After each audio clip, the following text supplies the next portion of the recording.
week was France started to enforce their ban on the, you know what, I always call it the burqa, but go through with me. The burqa is the beekeeper suit, right? I call it. Right, isn't that that's the head to toe thing? That's the head to toe thing. But now then there's just the one that where you're, what's that? Well, the niqab is the face veil. Right. Exactly. Okay. The hijab is the headscarf. So that covers, you know, the hair and the head, but nothing else. And the chador, or chador, as some people call it, which is mostly worn in Iran, covers the entire body except the face. Okay, so lots of variety in Islam. Lots.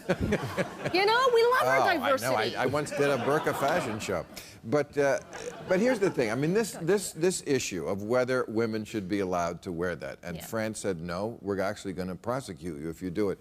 In public right, spaces, in public. Yeah. And at home, whatever. I have to tell you something. I've been wrestling with this. This is an issue that I feel like you flip the coin, it lands on its edge for me. Right. So I said, last night, I said, you know what?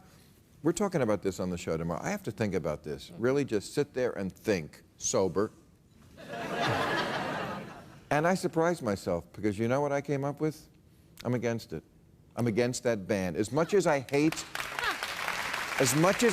what is behind making women wear that, whether it's overt, like I'm going to kill you, bitch, if you wear that, or it's just brainwashing them, it's still a thought crime, and you still cannot make people in this country wear crazy shit in public. I don't think you can tell people in a free country what they can wear. I just don't. And this is somebody who is not soft on the Muslims. No kidding, right? No kidding.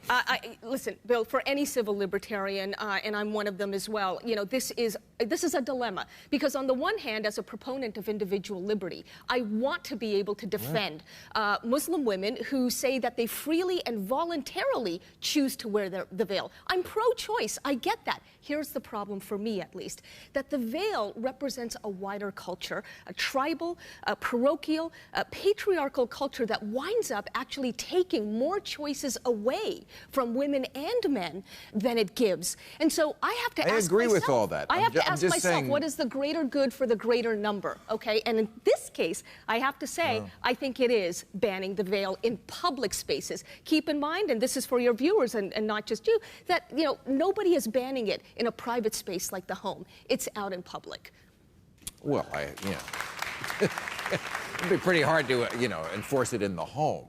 Well, if you're a Muslim man, you can enforce a lot of stuff in the home, right? Oh, I'm sure, and I'm sure they do. They do. Yeah. समझ रहे हो? समझ रहे हो ना? Well, this is from. Well, you're here to talk about all these Muslim issues. This is from Saudi Arabia. They actually have. I mean, it's about repression and what makes people sexually deviant. When you put off limits normal sex. This is an actual, I guess it's like a beauty contest they have in Saudi Arabia. Those are Saudi men taking pictures of a goat's ass. What if Muslim men could get laid more, we wouldn't have this problem. Right. There'd probably no suicide bomber after he died. People said, you know, that guy, he blew everybody up, but boy, he got laid a lot.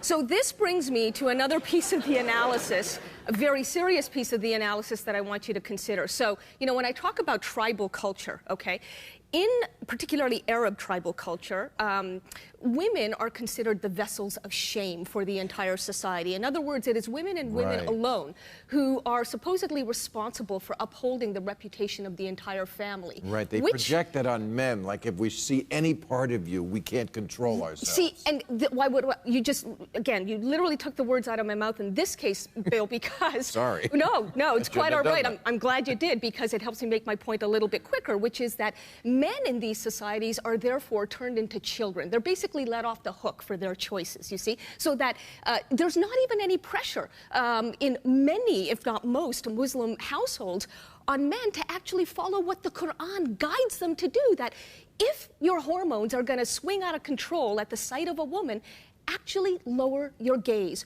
Take personal responsibility, look down, and keep looking down until it comes down. All right? Like और share ठोक दीजिए महाकाल का से दबा के like और share ठोक दीजिए